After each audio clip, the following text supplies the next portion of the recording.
Hello, this is Chris with the AGENTx podcast. I am so excited that you are here. I'm looking forward to diving into some great content today. So let's go ahead and get started. What I want to do is start by asking a question. It might make you a little bit uncomfortable. I want to ask, when is the last time you have done some role playing? It could be with someone from your office. It could have been in front of a mirror with yourself. It could have been with your partner. When was the last time you practiced anything having to do with a real estate presentation? Could be a listing presentation, handling some kind of objection. If you are like most real estate agents, the answer is either it's been a long time or more likely never. So what we are going to do is we are going to try and get out of our comfort zone a little bit today, and we are going to talk about the power of being more consistent with our role-playing efforts.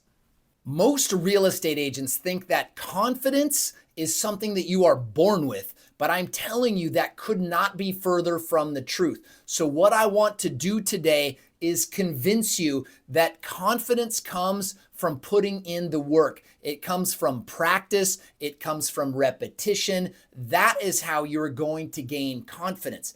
Now, when you are giving a presentation, let's say it's a listing presentation, there is a difference between the knowledge that you have and how you deliver it. So that gap in between the knowledge and how you deliver it, that's confidence. So when you can deliver that message in a powerful way, in a confident way, people are going to see the authority. They're going to trust you because you come off as confident. And the only way you can do that is because you have done that same listing presentation 2 times before, 3 times, 5 times. You have perfected it. So that is what we are going to talk about today. So let's go ahead and see how we can get you in a spot where role playing is something that's not so far outside your comfort zone.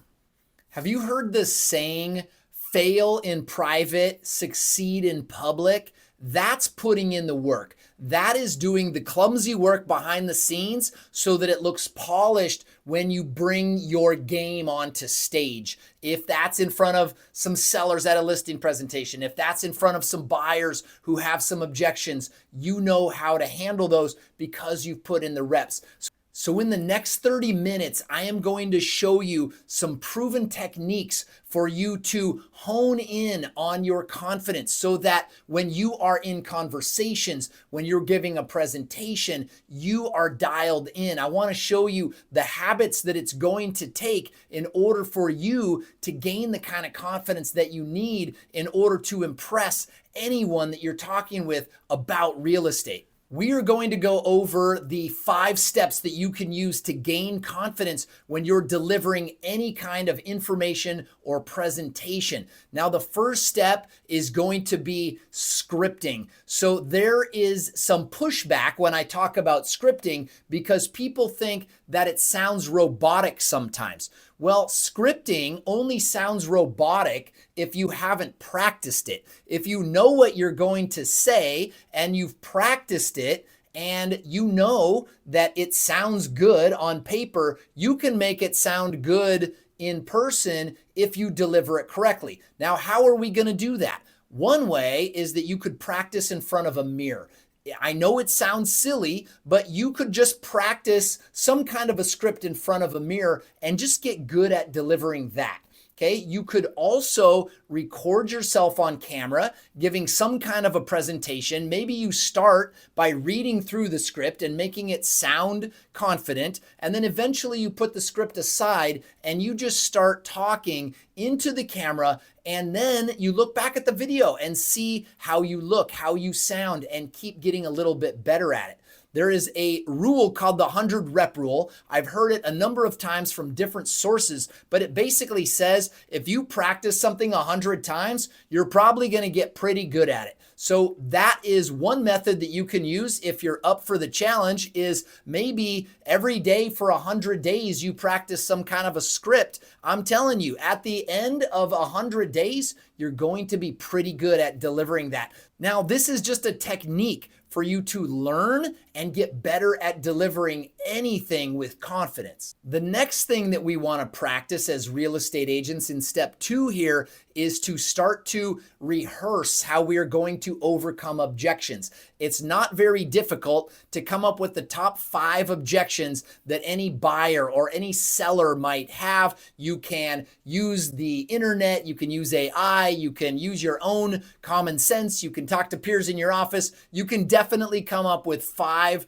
common objections that buyers or sellers might have. And then once you have those, you're going to kind of create a little data bank or a library of those 5 objections and how you handle them. And then you're just going to start practicing them. You might start out by scripting those, and then you're going to work with your spouse or an accountability buddy at your office, and you're going to just practice role play and deliver these objection handling responses until they sound really, really good. So that is step number 2. Step number 3, as you work on these exercises to build confidence, is going to do a mock presentation. So you may videotape yourself giving a presentation, or you may be giving that presentation to someone from your office or to your partner or whoever that might be. But you are going to kind of start working on eye contact, body language, tone of voice, kind of your volume of your voice. So you're going to start getting better and better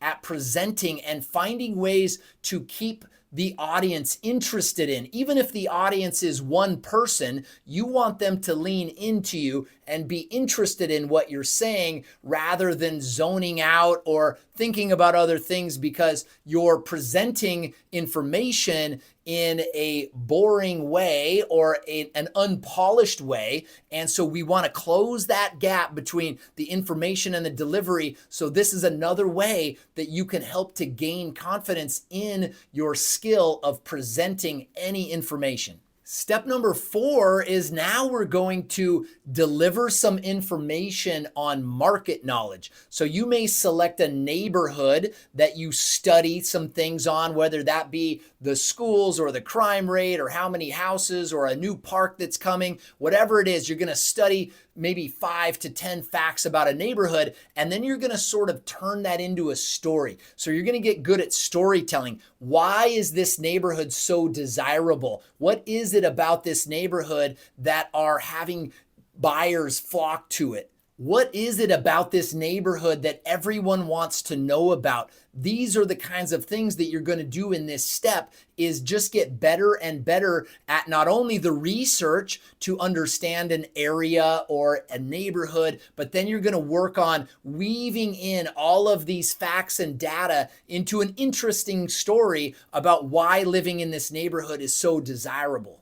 Of course, step number 5 is going to be the most challenging one. This is where we are going to hone our skills at delivering bad news or working with difficult clients. It is unavoidable in this industry to go through transactions without some ups and downs. You might have to negotiate price, or there may be some really difficult inspection items that you have to work through. It might be about money and commissions. So we want to start to work through how you're going to handle these. There are going to be different clients in your life that are going to press different buttons, and you need to be ready to handle all of them. So in step 5, I want you to start to think about some of those things that are ultimately going to come up for you, and then get good at being able to deliver your responses in a confident way. So now that we have all of these different ideas for us to practice our confidence on, what we want to do is implement some kind of a daily routine or strategy so that we can keep perfecting this. So I'd like you to spend at least 10 minutes a day doing some kind of role play, or just be connected to this kind of thing. Be mindful of what objections might be coming up, what the best things are to put into a listing presentation, what order you should present them in, and why. Just think through your responses. So that's something you can spend 10 or 15 minutes a day doing. It will compound and create an incredible amount of confidence for you. So the next thing we want to do is once a week, we want to just review what we've been working on and sort of pick on our skill that needs the most work. So if you need extra help with your listing presentation, if you need extra help with overcoming those difficult objections when it comes to commissions or pricing, I want you to spend a little extra time once a week on your biggest weakness. And then once a month, you're going to just review what you've been working on and plan for the next month. So that is your plan: a daily, a weekly, and a monthly plan for you to create those habits and build consistency with your confidence.